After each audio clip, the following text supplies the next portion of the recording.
After studying this module, you shall be able to learn and understand the concept of financial markets, B. Identify the nature and various types of financial markets, C. Examine the various aspects, types and functioning of different parts of various financial markets, and analyze the linkages of the different classifications of financial market and their effect on financial system.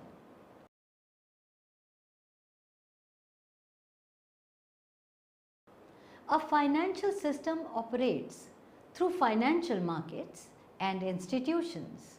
Financial markets are the centers or arrangements that provide facilities for buying and selling of financial claims and services.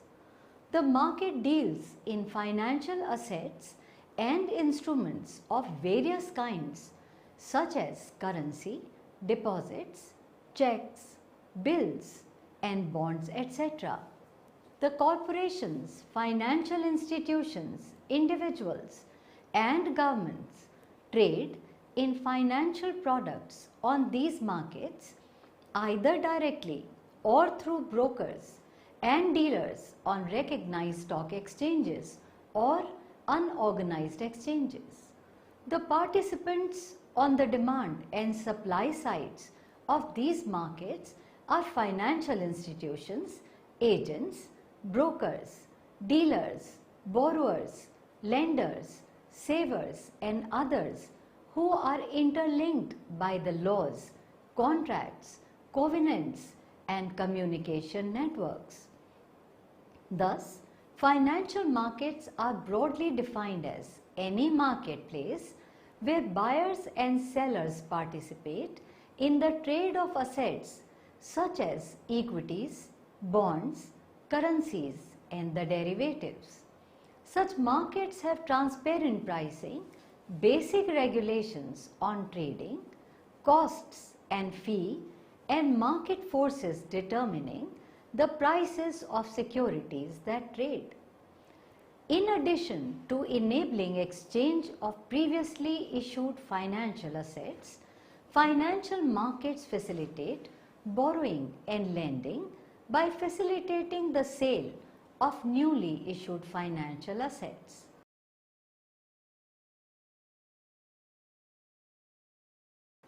We shall now discuss the importance of financial markets. The development of appropriate financial institutions and financial markets in promoting economic growth of any nation is imperative. In recent years, deliberate efforts have been made by the central banks in the emerging markets for development of efficient financial markets, especially after the fiscal crisis that occurred in the year 1990 in different parts of the world. Central bankers around the world have recognized the need for a sound functioning of financial markets to enable efficient use of monetary policy instruments. Sound financial market helps in mobilization of domestic savings and improves the allocative efficiency of financial intermediation. Only sound domestical financial markets can cope up with the turbulence of external forces present in the external environment by developing hedging instruments. Efficient financial markets provide various other indirect benefits such as rapid accumulation of physical and human capital, more stable investment financing and faster technological progress. Now we will understand various measures to develop a strong, vibrant and efficient financial market. Number 1, there is no panacea for developing a strong and efficient financial market. A well-functioning financial market with the required depth and liquidity requires various financial market reforms. Such reforms must be implemented at an early stage to improve market infrastructure. Some of the measures are macroeconomic stability, reasonable or tolerable government deficit, low and stable information rates and realistic exchange rates, sound and efficient financial institutions and structure, prudential regulation and supervision, strong creditor rights and contract enforcements and appropriate legal framework. Let us now know the different functions of a financial market. Financial markets serve 6 basic functions. These functions have been listed as number 1, borrowing and lending. Financial markets permit the transfer of funds, that is purchasing power, from one agent to another for either investment or consumption purposes. 2. Price determination. Financial markets provide vehicles by which prices are set both for newly issued financial assets and for the existing stock or financial assets. 3. Information aggregation and coordination.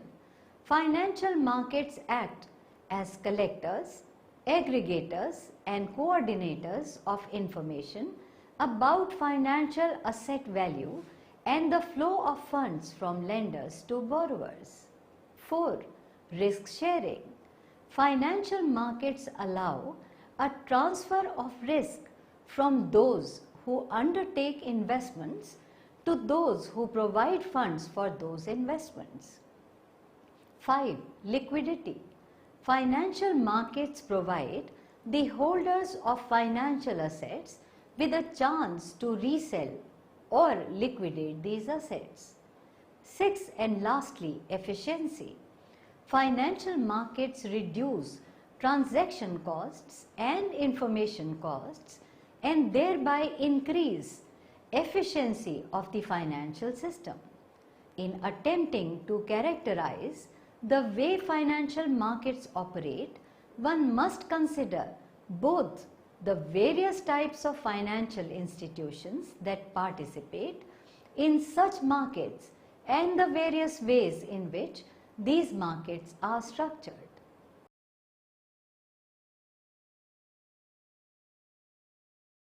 We will now know and discuss the structure or classification of financial markets. The financial markets can be classified in the following manner: the functional classification, the institutional classification and the sectoral classification. We will discuss these three one by one. Let us examine functional classification first. It is based on the term of credit, whether the credit supplied is short term or long run. Accordingly, markets are called money markets or capital markets. The institutional classification, which is second, it talks about the objectives of the institution. In other words, it indicates whether the financial institutions have commercial objective or cooperative objective and whether they belong to organized or unorganized sector. Let us now examine the sectoral classification. This classification is based on broad three sectors of the economy, namely the agricultural, the industry and the manufacturing industry, and the service industry, and talks about their credit needs. Various classifications are not mutually exclusive. Their aim is to give a broad view of the financial markets, their several dimensions and functions. We combine all the above classifications together to explain every part of financial market. The diagram given below explains the various dimensions of the financial markets. Financial markets are broadly divided under two heads: the money market, that is the short-term funds market head, and the capital market, that is long-term funds market head. Let us examine these two one by one. The money market. The money market is the most important segment of the financial system. Through it, the demand for money for a short term and the supply of money attains equilibrium and liquidity in its market through various monetary policy tools that can be attained by the central bank. The term short term in this market refers to a period starting from overnight up to a year. Since this market provides short-term funds to deficit spenders, it does this by mobilizing short-term surpluses of both financial and non-financial units, including state governments, local governments, and the quasi-government bodies. Bank sells deposits of various kinds, participation certificates and bills discounted. Treasury bills are also sold by the Reserve Bank of India. The RBI also serves as the lender of last resort to the market. Efficient and well-developed system facilitates movement of funds from one region to another rapidly and at low cost. There is interconnectedness between network of branches and offices. Rapid communication and remittances of funds which enable regions with shortage of funds to get funds from surplus regions in no time, and thus liquidity is maintained in the economy. Structurally, the money market is divided into two sectors, the organized sector and the unorganized sector. Since there is no link between the organized and unorganized money market, it is essential to establish such a link to strengthen effectiveness of the monetary policies and financial system. Organized money market has some of the following main instruments through which liquidity is provided and maintained in the financial system. That is 1. Call money market, 2. Commercial bills, 3. Treasury bills, which have been abolished in India with effect from April 1997, 4. Market for commercial papers, commonly known as the CPs, 5. And lastly, the certificate of deposits, commonly known as the CDs. Call money market. Call money market is that component of money market which trades in day-to-day surplus funds, mostly of banks.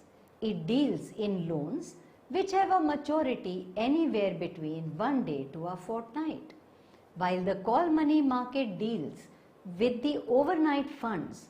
Notice money market deals in funds for 2 to 14 days. According to S.K. Muranjan, call loans in India are given A. to the bill market, B. for the purposes of dealing in bullion markets and stock exchanges, C. between two banks, D. frequently to individuals of high financial status in Mumbai for ordinary trade purposes in order to save interest on cash credits and overdrafts. Among all uses of call money market, interbank use has been the most prevalent. Banks borrow from other banks in order to meet a sudden demand for funds, large payments, large remittances, and to maintain cash and liquidity with the RBI. The participants in the call money market are A. commercial banks, B. foreign banks, C. state, district, urban cooperative banks, D. Discount and Finance House of India, and E. Securities Trading Corporation of India, that is STCI. The DFHI and STCI borrow as well as lend, like banks and primary dealers in the call market. Commercial bills market. A commercial bills market is a place where a bill of exchange is traded. This financial instrument is used to finance a transaction in goods which are bought on credit and take some time to complete. The bill is a negotiable instrument and is shiftable asset which carries a low degree of risk of loss. It is regarded as self-liquidating paper. In a well-developed bill market, the practice of borrowing against commercial bills is widespread. The commercial banks prefer to use bills of exchange for providing credit to their customers. Central banks are also willingly rediscounting bills if a bank does not want to hold the bill till the date of maturity. Treasury bills market. A treasury bill is a particular king of finance bill or a promissory note issued by the Government of India. These bills are short term, that is for 91 days, liability of the government issued to meet the temporary shortage of funds of the government when expenditure exceeds the receipts. In practice, they are used as a permanent source to finance budgeted deficit. Treasury bills have the following qualities. Number 1, these are highly liquid because their repayment is guaranteed by the government. 2, there is no risk of default by their very nature. 3, they carry assured yield or rate of return. 4, the transaction cost is very low. 5, and lastly, these are eligible to be included in statutory liquidity ratio, that is SLR. Treasury bills are of two types, ad hoc treasury bills and the ordinary treasury bills. Ad hoc treasury bills are issued to replenish the cash balances of the state government, semi-government departments and foreign central banks. These are not issued to the general public and are not marketable. The practice of issuing such bills has been discontinued now. Ordinary treasury bills are sold to the public or banks. Until the year 1965, they were sold to the public by tender at weekly auction. These are issued by the RBI on behalf of central government as its agent. Market for commercial paper. The commercial papers are short-term usage promissory notes with a fixed maturity period, that is 91 days to 6 months. CP is issued by non-banking companies and all India financial institutions as an unsecured promissory note backed only by the general credit standing of the issuing company. They are negotiable by endorsement and delivery. These are considered to be high quality investment instruments and are simple and flexible in terms of their documentation. The CPs normally have a buyback facility. In India, the guidelines regarding issuance of CPs came into effect from January 1, 1990. This was launched with a view to enabling high-rated corporate borrowers to diversify their resources or sources of short-term borrowings and also providing an additional instrument to investors. Any private sector or public sector company can issue CPs after satisfying certain conditions. Any person, bank, company, other bodies, whether incorporated or not, can invest in CPs. The pricing of CPs usually lies between a scheduled commercial bank lending rate and some representative money market rate. In India, CPs are mainly demanded by banks. Certificate of deposits. Certificate of deposits are a kind of bank deposit accounts which are transferable from one party to another. These are marketable receipts in bearer or registered form of funds deposited in a bank for a specified period at a specified rate of interest. These are negotiable instruments payable to either bearer or to the order of the depositor. There is no default of payment of principal or interest as these are issued by banks. In India, In June 1989, RBI launched a scheme permitting banks to issue CDs. The objective was to provide another money market instrument and widen the choice of investors to invest their short-term surpluses in different instruments. In 1997-98, original scheme was modified. Some of the new guidelines are: number 1, the maturity period of CDs varies between 3 months to 1 year. 2, CDs are freely transferable after a lock-up period of 30 days after the issue. 3, CDs are issued at a discount to face value. 4, banks can issue CDs without any ceiling. 5, CDs are subject to SLR and CRR requirements. 6, discount rate is market determined. And in case of CPs, success of CD depends upon the existence of their secondary market, which unfortunately does not exist in India. Let us now understand the capital market. Capital market is a market for efficient and effective allocation of resources from the surplus units, generally households, to the deficit units, that is generally corporates.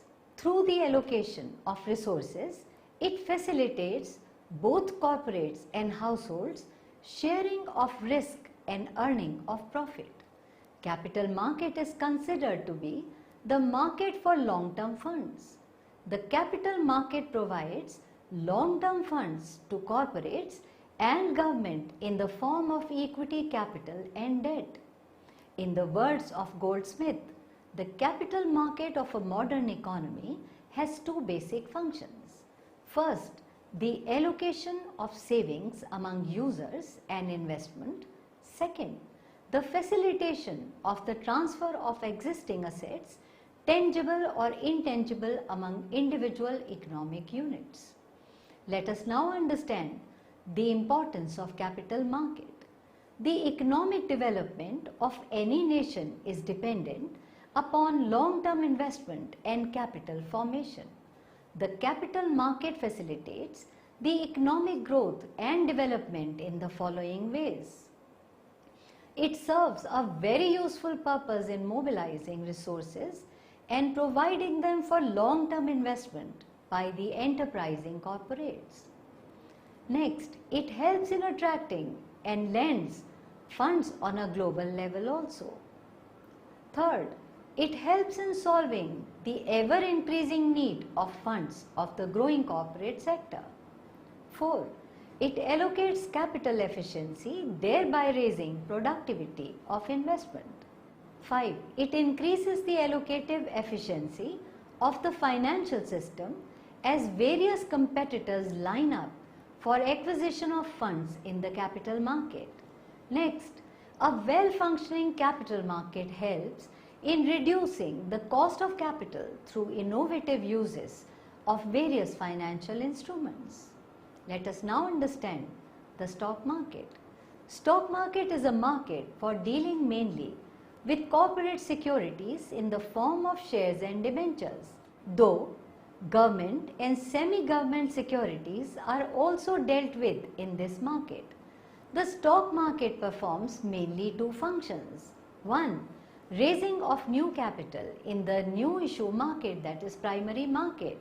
2. The providing liquidity to the existing securities in the secondary market.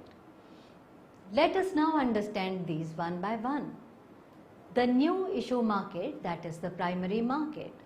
The new issues market arranges for the issue of new capital by old or new corporates.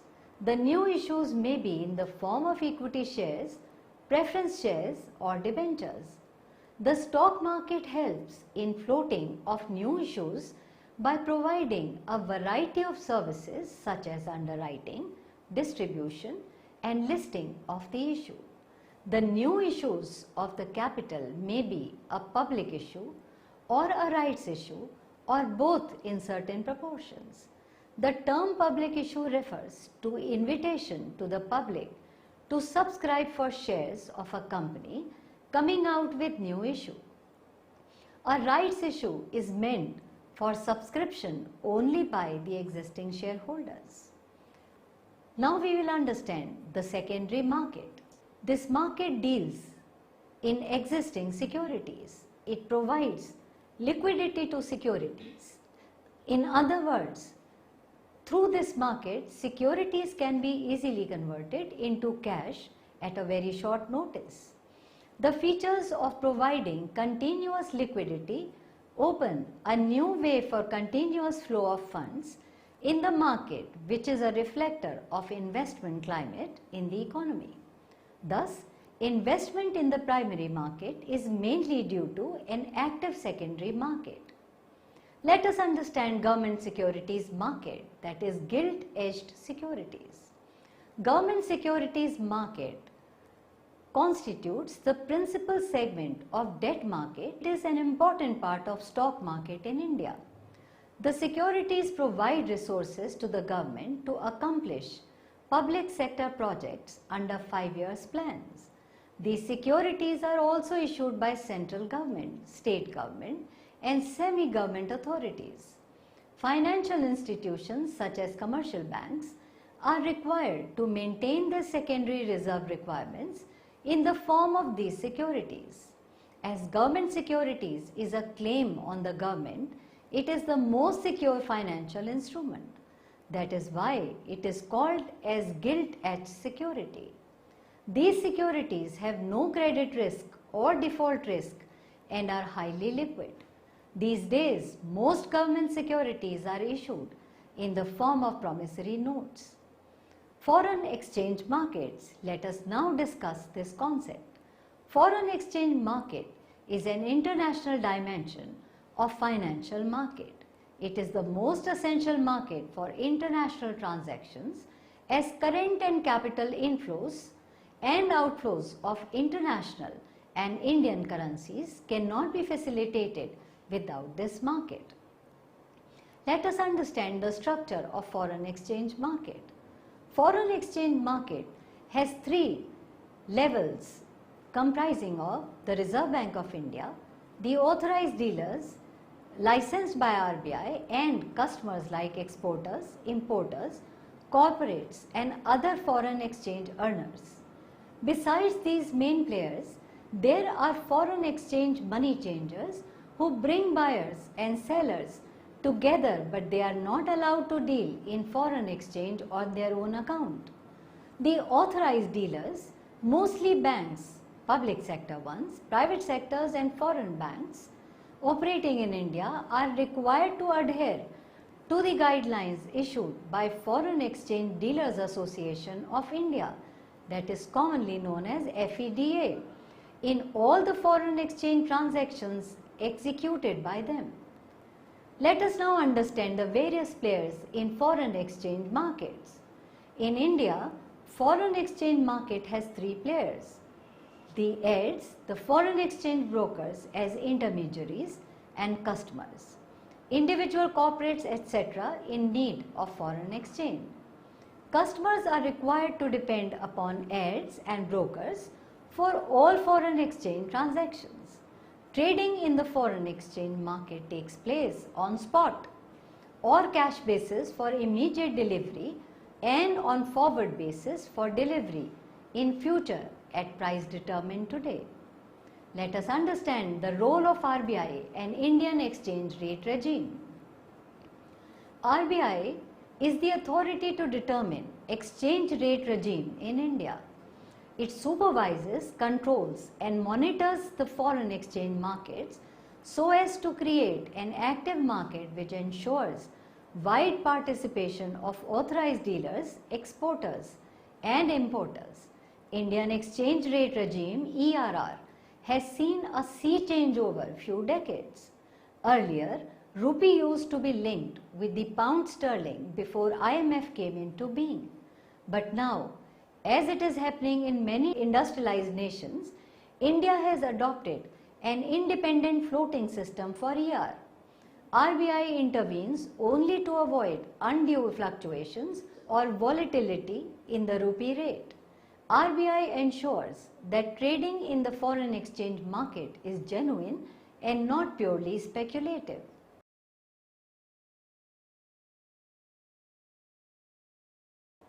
Let us now recapitulate what we have learned so far in this module. 1. Financial market is a market in which financial assets are traded.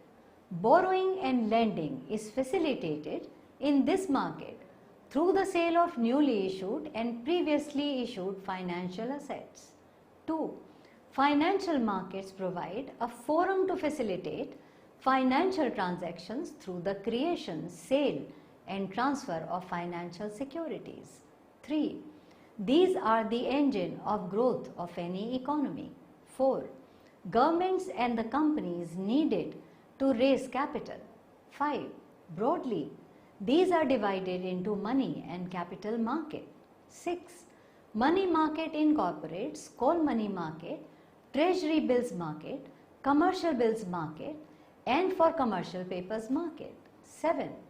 Capital market incorporates stock market for both industrial securities and government securities. 8.